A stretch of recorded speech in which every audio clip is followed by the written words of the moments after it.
Good day, ma'am. Good day, sir. How are you? I'm good, thanks, and yourself? Thank you. How may I help you today? Um, I've been having a diarrhea for some few days, and I've been experiencing a very high fever. Also, I have abdominal cramps. I just don't know what's going on. Oh, okay. So, how many days have you been experiencing the diarrhea? I think it's been 6 days. 6 days. 6 days. Yeah, such a long time. So, since you also mentioned that you also have a high fever, so I think I should check your temperature first. So, just raise your arm, please. Thank you. Thanks. Okay, so here it shows that your temperature is above normal. So it is at 38.6 degrees Celsius. So uh, I'll just need to give you a paracetamol. What is it for? It is for fever and pain. So in the meantime, you're just going to collect the blood samples in the exam room. Good day, Mr. Williams. Good day, doctor. How do you feel today? Doctor, I feel like my situation is getting worse by the day. Do you have any good news for me today? Yeah, I actually do have good news for you. So the lab technicians gave me your results back. So they say that you have E. coli in your blood. So I also have the CT scan results, which basically say you have ileal thickening and also pancreatitis. So yeah, but the thing is, they're a bit confusing. So which they raise some questions for me. So are you sexual active? Don't be shy. The last time I've been sexually active was 3 months ago with my boyfriend. Oh, okay. So during your intercourse, do you use protection? No, we don't. So, look at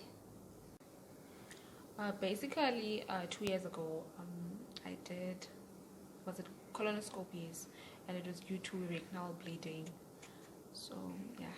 Oh, okay. So when was the last time you had an HIV test?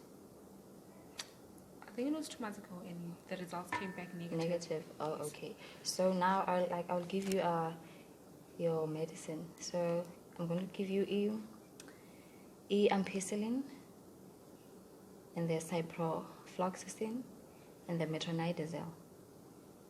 Yeah, thank you. Shigellosis is a bacteria that is named after Dr. Kiyoshi Shiga, who discovered the bacteria in the breakout in 1879.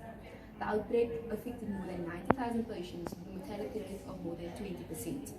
These outbreaks commonly occur in Africa, Central America, and South Asia. One of the most recent occurrences was a 34-year-old man who was admitted into the emergency unit with symptoms of diarrhea, abdominal cramps, and an abnormally high body temperature. He was admitted into hospital, and among further inspection, it was revealed that he has pancreatitis and no evidence of intra-abdominal connection.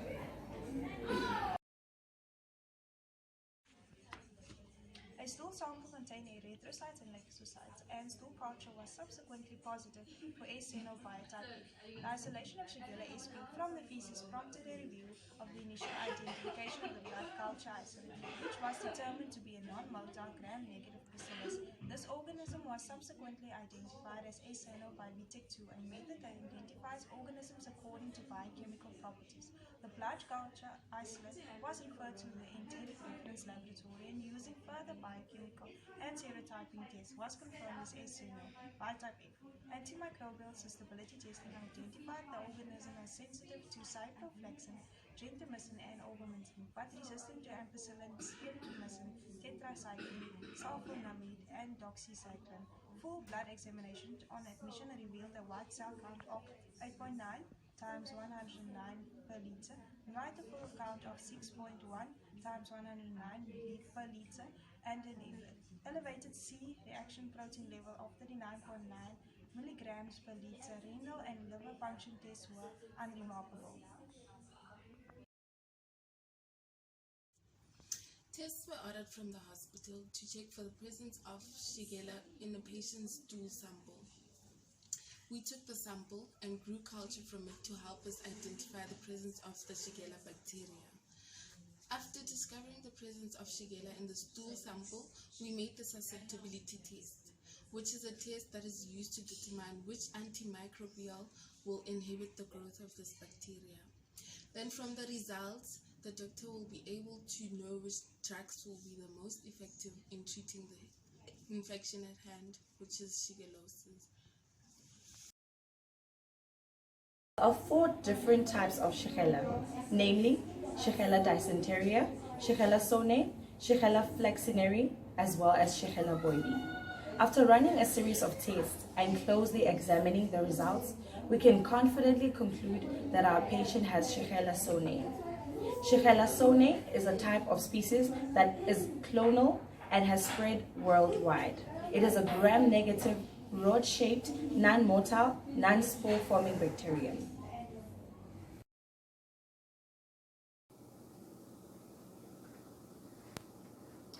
Good morning, Mr. Williams. We've discovered in your stool that you do not have the E. coli and instead you have the Shigellosis. So you should take away that ampicillin we gave you because it is the Shigellosis bacteria is resistant to it. So now I'm going to give you the ciprofloxacin. You should take twice a day for 14 days and also drink tons of water. I will also like to advise you on how to prevent Shigellosis in the future. You should practice good personal hygiene. Wash your hands using soap and water. Do this frequently before eating, touching your face and drinking. Also, you should make sure that you clean under your nails. You should also use protection when doing the anal sex with someone with Shigellosis. And also when traveling to developing countries where Shigellosis is more common, you should make sure you don't drink water from the ponds, lakes. You should make sure you drink boiled water and also wash your vegetables and fruit that you peeled yourself. If you come into contact with the baby that is using diapers, make sure you disinfect the place.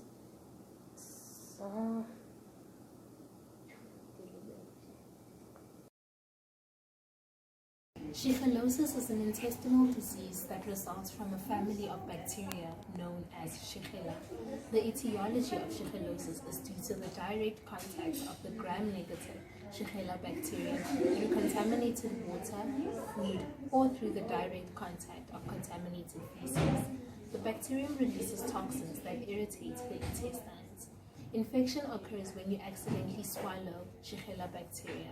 If you don't, for example, wash your hands well after you change the diaper of a baby who has a Shigella infection, and you then proceed to touch your mouth, you may become infected yourself. Eating contaminated food can also result in the contraction of the Shigella bacterium.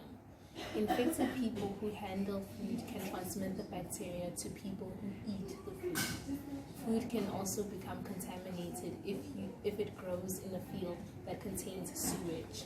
Swallowing contaminated water is also another example of a way in which you can contract Shigellosis. Water may become contaminated either from sewage or from a person with Shigella infection swimming in it. The pathogenesis of Shigella is made possible by various virulence factors. These include the O antigen on its lipopolysaccharide layer, the type 3 secretion system, the IPA proteins, the ICSA outer membrane protein, the Shigella enterotoxins, and Shigatoxin. The type 3 secretion system is a projection on the surface of the Shigella that secretes virulence factors into the host cell. The IPA proteins facilitate the bacteria's entry into the cells of the colon. They also destroy any phagosomes that attack the Shigella. The ICSA outer membrane protein forms an actin tail out of the invaded cell's components to propel the non-motile Shigella around the cell and into other cells. Shigella enterotoxin 2 induces the inflammation observed in infected individuals by triggering the release of chemokines and cytokines into the region of infection, which causes additional damage to the infected region, hence the blood and pus in the stools of infected individuals. Shiga toxin, which is only found in Shigella dysenteria type 1, and EHEC inhibits protein synthesis in the individual by binding to the 60S ribosomal subunit of their cells.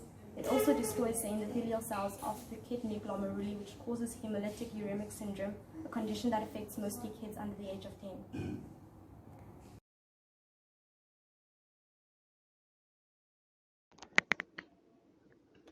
Shigellosis affects the three major components of human life: income, health, and education, which, when negatively affected, tend to weaken the economy. Outbreaks are most common in developing and overpopulated countries with inadequate sanitation and poor hygiene. These situations make it more difficult to prevent and treat that disease. It has increasingly been observed in men who have sex with other men, and that results in a certain stigma being cast on same-sex relationships, especially those between male individuals. The high mortality rate associated with shigellosis also places a financial burden on the affected individuals, especially those amongst the working class. With that, the life expectancy of the population also decreases. This has a negative impact on the population as the income per capita also decreases, placing another financial strain on the government.